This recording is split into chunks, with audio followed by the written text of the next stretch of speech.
അമ്മുമ്മയും നമ്മളുമായിട്ടുള്ള contact cut ആകുന്നതെന്ന് പറഞ്ഞാൽ is on the 31st of October 2020. She's a very problematic person. She's a very difficult to adjust person. Problematic thing in her became really bad അപ്പം വയ്യാതായി കഴിഞ്ഞു. അപ്പം ഈ ഓഗസ്റ്റിൽ stroke വന്ന ശേഷം സെപ്റ്റംബറിൽ സർജറിയും കഴിഞ്ഞ ശേഷം he always needed home nurse. അതില്ലാതെ അപ്പം പറ്റില്ലായിരുന്നു. നമ്മളാണ് ഹോം നഴ്സിനെ കൊണ്ടുപോയിക്കൊണ്ടിരുന്നത്.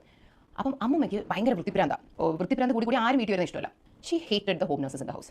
അതുകൊണ്ട് ഹോം നഴ്സ് വരും, ഇവർ ഓരോ പ്രശ്നം ഉണ്ടാക്കി ഹോം നഴ്സസ് പോകും. ബിറ്റ്വീൻ സെപ്റ്റംബർ ടു മാർച്ച് ഒരു 15 ഹോം നഴ്സ് എങ്കിലും വന്നിട്ടുണ്ട് ഇവരുടെ വീട്ടിൽ. അവസാനമൊക്കെ നമ്മൾ കാല് പിടിച്ച ഹോം നഴ്സുകളെ കൊണ്ടുപോയിക്കൊണ്ടിരുന്നത്.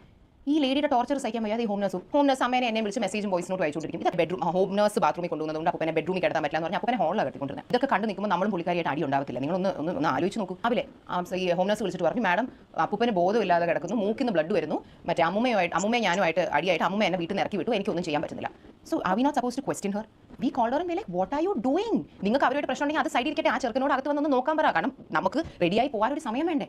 അപ്പം അന്ന് ഈ ഒരു ഇഷ്യൂ നടക്കുന്നതിൻ്റെ ഇടയിൽ she said A couple of things. വളരെ മോശമായിട്ടുള്ള കുറച്ച് കാര്യങ്ങൾ പുള്ളിക്കാരുടെ വായിന്നു. അതിന് അപ്പനൊന്നും ഒരു ബന്ധമില്ല. ഈ നമ്മളെയൊക്കെ ക്യാരക്ടർ അസാസിനേറ്റ് ചെയ്യുന്ന തരത്തിലുള്ള ഒരു അമ്മൂമ്മയുടെ നല്ല ഒരു മനുഷ്യൻ്റെ വായിന്ന് പോലും വന്നുകൂടാത്ത തരത്തിലുള്ള എനിക്ക് ഒരിക്കലും ഇതിൻ്റെയൊക്കെ പ്രൂഫും കാര്യങ്ങളും നമ്മുടെ ഉണ്ട്. പക്ഷേ ഇത് എങ്ങനെ നമ്മൾ പുറത്ത് വിടുക? We talking about our own family members. Unforgivable ആയിട്ടുള്ള ഒരു കാര്യം പുള്ളിക്കാരി പറഞ്ഞു. ഒന്ന് രണ്ട് കാര്യങ്ങൾ പറഞ്ഞു. അന്ന് വി സെഡ് ബാക്കി അവരുടെ കാര്യങ്ങളൊക്കെ ഹോം നഴ്സും കാര്യങ്ങളും എല്ലാം we suppose to do, we all cut relation with. കാരണം വി വർ ലൈക്ക് ഇങ്ങനെ പറയുന്ന ഇങ്ങനെ സംസാരിക്കുന്ന ഒരു ആളുമായിട്ട് നമ്മൾ എങ്ങനെ ഒരു റിലേഷൻ കീപ്പ് ചെയ്യേണ്ടത്? സോ അന്ന് ആണ് we completely cut relation with all of us. My mom, sister, Chinnamma, ദീനക്കൾ. വി വർ ലൈക്ക് നമുക്ക് പറ്റില്ല. ഇന്നലെ അഹാന കൃഷ്ണയുടെ ഒരു വീഡിയോ കണ്ടപ്പോൾ എന്താ സംഭവം എന്ന് നോക്കാനായിട്ട് അവർ പറഞ്ഞ അവരുടെ കസിൻ്റെ വീഡിയോ കൂടി പോയി കുറച്ച് ഭാഗങ്ങൾ ഇങ്ങനെ ഇരുന്ന് കാണാനുള്ള ക്ഷമയൊന്നും എനിക്കില്ല. കുറച്ച് ഭാഗങ്ങൾ കണ്ടപ്പോൾ ഞാൻ ആലോചിച്ചു, അഹാന കൃഷ്ണയുടെ അമ്മയും അല്ലെങ്കിൽ അവരുടെ ഫാമിലിയും ഒന്നും അമ്മാമ്മ, അതായത് അമ്മയുടെ അമ്മയെ നോക്കുന്നില്ല, അവർ ഭയങ്കര കരച്ചിലാണ്, അല്ലെങ്കിൽ എന്നെ നോക്കാൻ ആരും വരുന്നില്ല എന്നൊക്കെ പറഞ്ഞുകൊണ്ട് അവരുടെ കസിൻ ഒരു വീഡിയോ എടുത്തിട്ടേക്കുന്നു. റീച്ച് കിട്ടാനാണ്. അതിലപ്പുറം അതിൽ മറ്റൊന്നും ഉള്ളതായി എനിക്ക് തോന്നുന്നില്ല. അവർ പക്ക ഫ്രോഡ് ഫാമിലിയാണ്, റിയാലിറ്റി അല്ല റീലിലൊക്കെ കാണിക്കുന്നതെന്നൊക്കെ പറഞ്ഞുകൊണ്ട് പല രംഗത്തെത്തുന്നു. എല്ലാവരുടെ വീട്ടിലും പ്രശ്നമില്ലേ? ഭാര്യയും ഭർത്താവും തമ്മിൽ പ്രശ്നമില്ലേ? ഗ്രാൻഡ് മദറും ഗ്രാൻഡ് ഫാദറും തമ്മിൽ പ്രശ്നമില്ലേ? കസിൻസുകൾ തമ്മിൽ പ്രശ്നമില്ലേ? റിലേറ്റീവ്സുകൾ തമ്മിൽ പ്രശ്നമില്ലേ? അങ്ങനെ എല്ലാ കുടുംബത്തിലും എല്ലാവരും സഹകരിച്ച് പോകുന്ന ഒരു സ്ഥിതിയൊന്നുമില്ല. അതൊന്നും എപ്പോഴും നമുക്ക് വന്ന് അങ്ങനെ പറയാനൊന്നും പറയുന്നവരുണ്ട്, ഇല്ല എന്നല്ല. ഭയങ്കര മോശമായി കുടുംബത്തിലുള്ള അവരങ്ങനെയാണ് ഇവരിങ്ങനെയാണെന്നൊക്കെ പറയുന്നവരുണ്ട്. അല്ലാത്ത അവരവരുടെ കാര്യം നോക്കി അവരുടെ ലൈഫ് സ്റ്റൈൽ, അവരുടെ വിഷയങ്ങൾ, അവരുടെ സന്തോഷം ഇതൊക്കെ ഇട്ട് പോകുന്നവരാണ് പലരും. ഇപ്പം ഇവർ പറയുന്നത് പോലെ ഇവരെ വെച്ച് ഇവരുടെ കസിൻസ് കുറേ റീച്ചൊക്കെ ഉണ്ടാക്കി അവരുടെ തന്നെ പേജ് ഇതാകാനായിട്ട് അവർ വളരെ സഹായിച്ചു എന്നൊക്കെയാണ് പറയുന്നത്. അപ്പോൾ സീരിയസ്ലി നമ്മൾ പറഞ്ഞാൽ അഹാന കൃഷ്ണ പറഞ്ഞത് കൃത്യമായ കാര്യമാണ്. ഒരു ആഴ്ച കഴിയുമ്പോൾ അവർ ഈ വീഡിയോ ഡിലീറ്റ് ചെയ്ത് കളയും.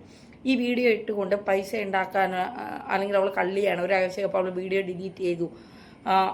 അതുകൊണ്ടാണ് അവരത് പറഞ്ഞ് വീഡിയോ ഞാൻ ഡിലീറ്റ് ചെയ്യാൻ പോകുന്നു എന്നുള്ളത്. നമ്മളൊരു കാര്യം ആലോചിക്കുക, എല്ലാവരുടെയും സ്വഭാവം എല്ലാവർക്കും ഇഷ്ടപ്പെടില്ല.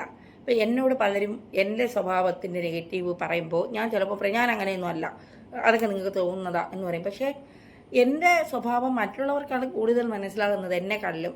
ചില ആളുകൾ എന്നോട് ഓരോ വിഷയം കിട്ടിയാൽ അതിനെ ഇങ്ങനെ ചൊറിഞ്ഞ് ഇരിക്കുന്നൊരു സ്വഭാവം എനിക്കുണ്ട്. ചില കാര്യങ്ങളുടെ പുറകെ പോയാൽ അതിങ്ങനെ മുഴുവൻ അന്വേഷിച്ച് കണ്ടുപിടിച്ച് അതിൻ്റെ അടിവേര് വരെ തോണ്ടിയെടുത്തോണ്ട് വരുന്ന ഒരു സ്വഭാവം എനിക്കുണ്ട് എന്നൊക്കെ ചിലർ പറയും. ചില കാര്യങ്ങൾ മൈൻഡ് ചെയ്യാത്ത, അതായത് സീരിയസ് ആയ ചില കാര്യങ്ങൾ മൈൻഡ് ചെയ്യാത്ത ചില സ്വഭാവം എനിക്കുണ്ട്. ഇതൊക്കെ എൻ്റെ നെഗറ്റീവാണ്. കുറേ നെഗറ്റീവ് ഉണ്ട്. അത് മാക്സിമം നമ്മൾ അഡ്ജസ്റ്റ് ചെയ്യാൻ ശ്രമിക്കും, അല്ലെങ്കിൽ നമ്മളെ മറ്റുള്ളവർ അഡ്ജസ്റ്റ് ചെയ്യാൻ ശ്രമിക്കും. പക്ഷെ എല്ലാവർക്കും അഡ്ജസ്റ്റ് ചെയ്യണമെന്നില്ല. നമ്മുടെ ഫാമിലിയിലുള്ള ഇപ്പോൾ നമ്മുടെ അമ്മയ്ക്ക് തന്നെ നമ്മുടെ പല സ്വഭാവങ്ങളും അഡ്ജസ്റ്റ് ചെയ്യാൻ പറ്റില്ല. നമ്മുടെ അമ്മയുടെ പല സ്വഭാവങ്ങളും നമുക്ക് അഡ്ജസ്റ്റ് ചെയ്യാൻ പറ്റില്ല. എന്ന് പറഞ്ഞാൽ അവരെ നമുക്ക് കടലിൽ കൊണ്ട് കളയാനോ വേണ്ടാന്ന് വയ്ക്കാനോ ഒന്നും പറ്റില്ല. അഡ്ജസ്റ്റ് ചെയ്ത് പോവും. അങ്ങനെയും പോകാൻ പറ്റാത്ത ചില സ്വഭാവക്കാരുണ്ട്. അതിനെക്കുറിച്ചാണ് അഹാന പറഞ്ഞത്. അപ്പോൾ സ്വന്തം മകളാണ് സിന്ധു കൃഷ്ണ, സ്വന്തം മകളാണ് 10 മാസം നൊന്ത് പ്രസവിച്ചതാണ്. അതുകൊണ്ട് അമ്മ എന്ത് പറഞ്ഞാലും, എന്ത് വൃത്തികേട് പറഞ്ഞാലും, എന്ത് മോശം പറഞ്ഞാലും നമ്മളതൊക്കെ കേട്ടുകൊണ്ടിരിക്കണം. അത് അങ്ങനെയാണ് ചെയ്യേണ്ടത്. അതാണ് അമ്മ എന്ന് പറയുന്നത്. അമ്മ പോരാളിയൊക്കെ തന്നെയാണ്. ജീവിതത്തിൽ നമ്മൾ കാണുന്ന ഏറ്റവും വലിയ പോരാളി അമ്മ തന്നെയാണ്. ഇപ്പോൾ എൻ്റെ അമ്മയൊക്കെ ഒരുപാട് സ്ട്രഗിൾ ചെയ്താണ് എന്നെ വളർത്തിയത്. സ്ട്രഗിൾ മീൻസ് എൻ്റെ അമ്മ ഒരു ഗവൺമെൻറ് ജോലിയുള്ള ആളാണ്, ടീച്ചറാണ്. അപ്പോൾ വേറൊരു സ്ഥലത്തായിരുന്നു ജോലി. അപ്പോൾ അവിടെ നിന്ന് നമ്മളെ നോക്കാനായിട്ട് വരാനും ആഹാരം ഫുഡും എല്ലാം ഉണ്ടാക്കി വെച്ചിട്ട് വീണ്ടും ജോലിക്ക് പോകാനൊക്കെ ആ സമയങ്ങളിലൊക്കെ ഒരുപാട് സ്ട്രഗിൾ ചെയ്തിട്ടുണ്ട് അമ്മ. അപ്പോൾ എന്ന് പറ്റിയിട്ട് എൻ്റെ അമ്മ സ്ട്രഗിൾ ചെയ്തതുകൊണ്ട് അമ്മയുടെ നെഗറ്റീവൊക്കെ അംഗീകരിച്ച് അമ്മ പറയുന്നത് മാത്രമാണ് ശരി, അമ്മയാണ് ലോകത്തെ ഏറ്റവും വലിയ പോരാളിയതുകൊണ്ട് അമ്മ പറയുന്നത് മാത്രമേ നമ്മൾ കേൾക്കാവൂ, അങ്ങനെയൊന്നുമില്ല. തെറ്റുണ്ടെങ്കിൽ അത് എത്ര വയസ്സായവരാണെങ്കിലും തെറ്റുണ്ടെങ്കിൽ അത് തിരുത്തുക തന്നെ വേണം. അപ്പോൾ ചില കാര്യങ്ങളിൽ നമുക്ക് അഭിപ്രായ വ്യത്യാസം ഉണ്ടാകും, അച്ഛനോടുണ്ടാകും, അമ്മയോടുണ്ടാകും, അത് എനിക്ക് ഇഷ്ടപ്പെട്ടില്ല എന്ന് പറഞ്ഞങ്ങ് തിരിക്കുക. ഭർത്താവും ഭാര്യയും തമ്മിൽ അഭിപ്രായ വ്യത്യാസം ഉണ്ടാകാം, അപ്പോൾ ഡിവോഴ്സായി പോകുന്നില്ല. അതുപോലെ ഒരു പക്ഷേ അമ്മയും മക്കളും തമ്മിലുള്ള ബന്ധത്തിൽ ഡിവോഴ്സ് ചെയ്ത് പോകാൻ കഴിയില്ല. പക്ഷേ ചില കാര്യങ്ങൾ അഡ്ജസ്റ്റ് ചെയ്യാൻ പറ്റാത്തത് കൊണ്ടാണ് അവർ ഇപ്പോൾ അവർക്ക് OCD പ്രഷറുമുണ്ട്. അതുകൊണ്ട് വരുന്ന എന്താ പറയുക ഹോം നേഴ്സസ് ആരും അവിടെ നിൽക്കുന്നില്ല, അവരോട് അങ്ങനെയാണ്. ഇപ്പോൾ എൻ്റെ അമ്മയുടെ അമ്മയ്ക്കൊക്കെ ഇത്തരം ചില പ്രശ്നങ്ങളുണ്ട് എന്ന് പറഞ്ഞിട്ട് അമ്മയുടെ അമ്മയൊക്കെ നമുക്ക് ഭയങ്കര ഇഷ്ടമായിരുന്നു. എന്താ പറയുക, നല്ല സ്ട്രോങ് വുമണാണ്. ഞാൻ ജീവിതത്തിൽ കണ്ട ഏറ്റവും 1-2 സ്ട്രോങ് വുമൺസിനെ ഞാൻ എൻ്റെ ലൈഫിൽ കണ്ടിട്ടുള്ളൂ. അതിലൊരാൾ എൻ്റെ അമ്മയുടെ അമ്മയാണ്. കാരണം അമ്മയുടെ 42ാമത്തെ വയസ്സിലാണ് അപ്പൂപ്പൻ മരിക്കുന്നത്. അമ്മയുടെ ഏറ്റവും ഇളയ അനിയത്തിക്കുന്ന 6 മാസം എങ്ങാണ്ടേ പ്രായമുള്ളൂ.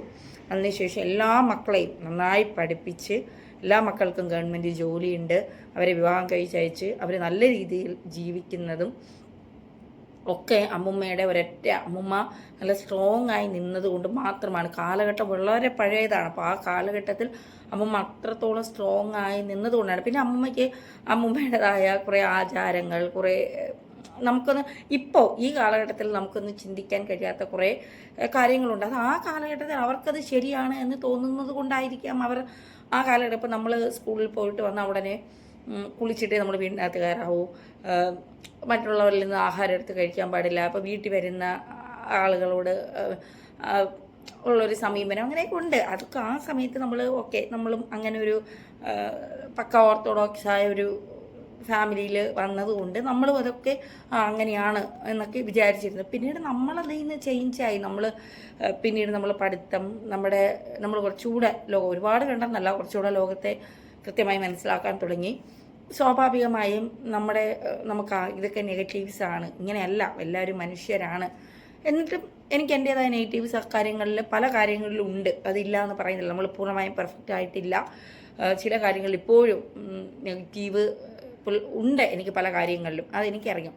അപ്പോൾ എങ്കിലും അമ്മുമ്മ അതൊക്കെ പറയുമ്പോഴും നമ്മളെ ചേർത്ത് പിടിക്കുന്ന ഒരു സമീപനമുണ്ട്. അപ്പോൾ അമ്മയൊക്കെ ദൂരസ്ഥലത്ത് ജോലിയാകുമ്പോഴും നമുക്ക് കറക്റ്റ് സമയത്ത് ഫുഡ് ഉണ്ടാക്കി തരാനും നമ്മളെ സ്കൂളിൽ അയക്കാനും നമ്മളെ കണ്ണിൽ എണ്ണ ഒഴിച്ച് ഇങ്ങനെ കാക്കാനും ഒക്കെ അമ്മയുടെ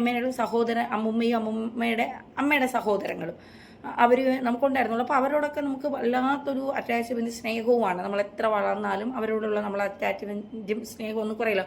നമുക്കെപ്പോഴും തെറ്റുകൾ സംഭവിച്ചാൽ അവർ തിരുത്താറുണ്ട്, അങ്ങനെയല്ല ഇങ്ങനെ ചെയ്യണം എന്ന് പറഞ്ഞ് നമ്മളോട് പറയാറുണ്ട്. പക്ഷേ ചില ആളുകളോട്, ഇപ്പം അമ്മയുടെ ഒരു അനിയത്തിയോട് നമുക്കത്ര അടുപ്പ കൂടുതലില്ല, വിയോജിപ്പുകളുണ്ട് പല കാര്യങ്ങളിൽ. അവർ പറയുന്ന പല കാര്യങ്ങളും നമുക്ക് അംഗീകരിക്കാൻ കഴിയില്ല. അവർ എല്ലാം അവർ ഭയങ്കര സംഭവമാണെന്നൊക്കെ, അതൊക്കെ ഓരോ ഫാമിലിയിലുള്ള കാര്യങ്ങളാണ്. അതൊക്കെ ചിലത് നമ്മൾ പോകാൻ പറ എന്ന് പറഞ്ഞിട്ട് അങ്ങ് നമ്മളെ വഴിക്ക് പോകും. നമ്മൾ അധ്വാനിച്ച് ജീവിക്കുന്നത്, ഇവർ പറയുന്നത് എന്തിനാണ് നമ്മൾ കേൾക്കുന്നത് എന്നുള്ള തരത്തിൽ നമ്മളങ്ങ് വിടും. പറയുന്നത് നല്ലതാണെങ്കിൽ നമ്മളത് ക്യാച്ച് ചെയ്യും, എടുക്കും. അത് കുറച്ചുകൂടി നമ്മളെ ലൈഫിൽ നമ്മളത് പ്രാവർത്തികമാക്കാൻ നോക്കും. അങ്ങനെ കുറേ കാര്യങ്ങളുണ്ട്. അപ്പോൾ അഹാന പറയുന്നതായതുകൊണ്ട് കുറേ അവർ ഫാമിലി മുഴുവൻ യൂട്യൂബിൽ അല്ലെങ്കിൽ സോഷ്യൽ മീഡിയയിലുള്ളവരാണ്. അത് വെച്ച് അവർ പൈസ ഉണ്ടാക്കുന്നു, അവരുടെ കാര്യങ്ങൾ പറയുന്നു, അവർ കുറച്ച് ഫേമസ് ആണ്, അതുകൊണ്ട് നമുക്ക് അവരെ അങ്ങ് പറയാം. ചില കാര്യങ്ങൾ പറയുമ്പോൾ അതിൽ കാര്യമുണ്ട് എങ്കിൽ തീർച്ചയായിട്ടും നമ്മളത് നമ്മൾ അംഗീകരിക്കണം, നമ്മളത് കേൾക്കണം. കാര്യമുണ്ട് എങ്കിൽ നമ്മളത് കേൾക്കണം എന്നുള്ളതാണ്. അപ്പോൾ അവരനുഭവിക്കുന്ന ബുദ്ധിമുട്ടുകൾ ആ അമ്മുമ്മയെ കൊണ്ട് അവർ പറയുന്നതൊക്കെ കൃത്യമാണെങ്കിൽ ആ അമ്മുമ്മയെ കൊണ്ട് അവരനുഭവിക്കുന്ന ബുദ്ധിമുട്ടുകൾ ആ അമ്മുമ്മ പറഞ്ഞാൽ നമുക്കൊരിക്കലും ചിന്തിക്കാൻ പോലും കഴിയാത്ത കുറേ കാര്യങ്ങൾ, ഇതൊക്കെ അവർക്കല്ലേ അറിയോ. നമ്മൾ പുറമേ നിൽക്കുന്ന ആരെങ്കിലും നമ്മളിത് കേട്ടിട്ടുണ്ടോ? ഇല്ല. അപ്പോൾ സ്വാഭാവികമായും ഇപ്പോൾ എന്താ പറയുക, വൃദ്ധസദനങ്ങൾ കൂടുന്നത് എന്തുകൊണ്ടാണ്? പലപ്പോഴും അമ്മമാരെ അച്ഛന്മാരെ നോക്കാൻ കഴിയാത്തത് കൊണ്ടാണ് പലരും കൊണ്ടുവന്ന് വൃദ്ധസദനങ്ങളിൽ ഇടുന്നത്. ഇടുന്നത് എന്ന് ഞാൻ മോശമായിട്ട് പറഞ്ഞല്ല. വൃദ്ധസദനങ്ങളിൽ അമ്മൂമ്മമാരെ കൊണ്ടാക്കുന്നത് അതൊക്കെ വളരെ മോശമായ കാര്യമെന്നേ ഞാൻ പറയും. പക്ഷേ ചില വീടുകളിലെ അമ്മൂമ്മമാർക്ക് അല്ലെങ്കിൽ അപ്പൂപ്പന്മാർക്ക് ചിലരെ നല്ല പലരെ അംഗീകരിക്കാൻ കഴിയില്ല. എന്ത് ചെയ്താലും കുറ്റം പറയുന്ന, എന്ത് ചെയ്താലും ഇപ്പം എന്താ പറയുക, ഇത് പറയുമ്പോൾ നിങ്ങൾ പറയും നിങ്ങളുടെ വീട്ടിലെ കാര്യമല്ലേ നിങ്ങൾ ഈ പറയുന്നതെന്ന്. ശരിയാണ്. ഇപ്പം എൻ്റെ അച്ഛൻ്റെ അമ്മ കുറച്ച് കലിപ്പത്തിയായിരുന്നു. അപ്പോൾ അമ്മ എപ്പോഴും പറയും, അമ്മ ഇങ്ങനെ ആ വീട്ടിൽ പോയപ്പോൾ അമ്മയ്ക്ക് നേരിട്ട അനുഭവങ്ങൾ, ബുദ്ധിമുട്ടുകൾ, അതുകൊണ്ടാണ് അമ്മ പഠിച്ചിട്ട് ജോലി വാങ്ങാനായി അമ്മയുടെ സഹോദരങ്ങൾ അമ്മയെ ജോലി വേണം എന്ന് നിർബന്ധിച്ചത്. വിവാഹത്തിന് ശേഷമാണ് അമ്മയ്ക്ക് ജോലിയൊക്കെ കിട്ടുന്നത്. അപ്പോൾ അങ്ങനെയൊക്കെ അമ്മ പറയും ഇങ്ങനെ അനുഭവിച്ച ബുദ്ധിമുട്ടുകൾ, പാടുകളൊക്കെ. അപ്പോൾ കുറേയൊക്കെ അമ്മ അഡ്ജസ്റ്റ് ചെയ്തു. അതിനുശേഷം അമ്മ ജോലിയൊക്കെ കിട്ടിയതിന് ശേഷം പിന്നീട് വേറെ വീടൊക്കെ വെച്ച് മാറി അങ്ങനെയൊക്കെ താമസിച്ചു. അപ്പോൾ അമ്മ എപ്പോഴും പറയും നമുക്ക് അഡ്ജസ്റ്റ് ചെയ്ത് പോകാൻ പറ്റില്ല അവരുമായിട്ട്, അവരുടെ സ്വഭാവം അങ്ങനെയാണ്, വിവാഹം കഴിഞ്ഞ് പോയ ദിവസം തന്നെ എനിക്കത് മനസ്സിലായി എന്നൊക്കെ പറയുമ്പോൾ പിന്നീട് നമുക്കുണ്ടാകുന്നൊരു ട്രോമയുണ്ടല്ലോ, അവിടെ നിന്ന് കണ്ട് നമ്മൾ വല്ലാത്തൊരു നമ്മളമ്മ പറഞ്ഞറിയിക്കുന്നൊരു ഡ്രാമയുണ്ടല്ലോ, അത് നമുക്ക് മനസ്സിലാവും. പക്ഷേ അച്ഛാമ്മ വരുമ്പോൾ നമ്മൾ അയ്യോ അമ്മയോട് അങ്ങനെ കാണിച്ചു അതുകൊണ്ട് അച്ഛാമ്മയോട് അങ്ങനെയൊന്നുമല്ല. നമ്മളോട് ഞാൻ പറയില്ല, അച്ഛാമ്മ കുറച്ച് കാന്താരിയായിരുന്നു, ഒരു 1.5 കാന്താരിയായിരുന്നു. പക്ഷെ എങ്കിൽ പോലും അച്ഛനോട് അതിയായ സ്നേഹമായിരുന്നു അവർക്ക്. അതുകൊണ്ട് നമ്മളങ്ങനെ നെഗറ്റീവായിട്ട് വരുമ്പോൾ അമ്മ വലിയ രീതിയിൽ സ്വീകരിക്കും. നമ്മളതൊക്കെ കണ്ടതുകൊണ്ട് നമുക്കങ്ങനെ അച്ഛാമ്മയോട് അങ്ങനത്തെ ദേഷ്യം ഇതൊന്നും തോന്നിയിട്ടൊന്നുമില്ല. മോശമായ കുറേ കാര്യങ്ങൾ അച്ഛാമ്മ നമ്മളോടൊക്കെ സംസാരിച്ചാൽ പോലും നമ്മൾക്ക് അങ്ങനെ ഒരു ഇത് തോന്നില്ല. അത് ഓരോരുത്തർക്കും ഓരോ രീതിയല്ലേ. ഇപ്പോൾ നമ്മുടെ വീട്ടിൽ അങ്ങനെ സംസാരിച്ചാൽ അമ്മ ചിലപ്പോൾ നമ്മളെ വഴക്കൂറത് എൻ്റെ അമ്മയുടെ രീതി അങ്ങനെയായിരിക്കും, എൻ്റെ അച്ഛൻ്റെ രീതി അങ്ങനെയായിരിക്കും, അതുകൊണ്ടായിരിക്കാം. പക്ഷേ ഓരോരുത്തർ അനുഭവിക്കുന്നത് കൂടി നമ്മൾ മനസ്സിലാക്കണം. ഒരു ഉറുമ്പ് കടിക്കുമ്പോൾ പലർക്കും ഉണ്ടാകുന്ന വേദന പലതരത്തിലാണ്. അതുപോലൊരു സൂചി കുത്തുമ്പോൾ പലർക്കും ഉണ്ടാകുന്ന ഈസിയായി ഇഞ്ചക്ഷൻ എടുക്കാനിരിക്കുന്നവരുണ്ട്. ഇഞ്ചക്ഷൻ എടുക്കുമ്പോൾ ഇങ്ങനെ ഇരിക്കുന്ന പേടിച്ച് പതുക്കെ എടുക്കണേ സിസ്റ്ററെ, പതുക്കെ എടുക്കണേ എന്ന് പറഞ്ഞ് എടുക്കുന്നവരുണ്ടാവും. അങ്ങനെ പലതരത്തിൽ ഇഞ്ചക്ഷനെ തന്നെ നോക്കി കാണുന്നവരുണ്ട്. അപ്പോൾ ഓരോരുത്തർക്കും ഉണ്ടാകുന്ന വേദന ഓരോ തരത്തിലാണ്. അതുകൊണ്ട് വിമർശിക്കാനൊക്കെ എല്ലാവർക്കും പറ്റും, അനുഭവിക്കുന്നവർക്ക് അതിൻ്റെ ബുദ്ധിമുട്ടും വേദനയും മനസ്സിലാവും. അതുകൊണ്ട് ഹാനകൃഷ്ണ ചെയ്തതാണ്, പറഞ്ഞതാണ് ശരി. ഇത് വലിച്ച് നീട്ടി വലിച്ച് കീറി റബ്ബർ പോലെ വലിച്ച് ഇതിൻ്റെ പേരിൽ കുറേ മറുപടി അങ്ങോട്ട്, കുറേ മറുപടി ഇങ്ങോട്ട്, ഇവിടെ നിന്ന് പറയുന്ന മറുപടിക്ക് അവിടെ നിന്ന് മറുപടി, ഇതിൻ്റെ ഒന്നും ആവശ്യമില്ല. കുറച്ച് ഒരാഴ്ച നിൽക്കുക, കേൾക്കേണ്ടവരത് കേൾക്കട്ടെ, കേൾക്കേണ്ടവർ കേട്ട് കഴിയുമ്പോൾ അത് ഡിലീറ്റ് ആക്കുക, അത്രയേ ഉള്ളൂ. അതാണ് മാന്യത എന്ന് പറയുന്നത്. ആ മാന്യത ഫാമിലി മുഴുവൻ കാണിക്കുന്നുണ്ട് എന്നുള്ളതാണ്.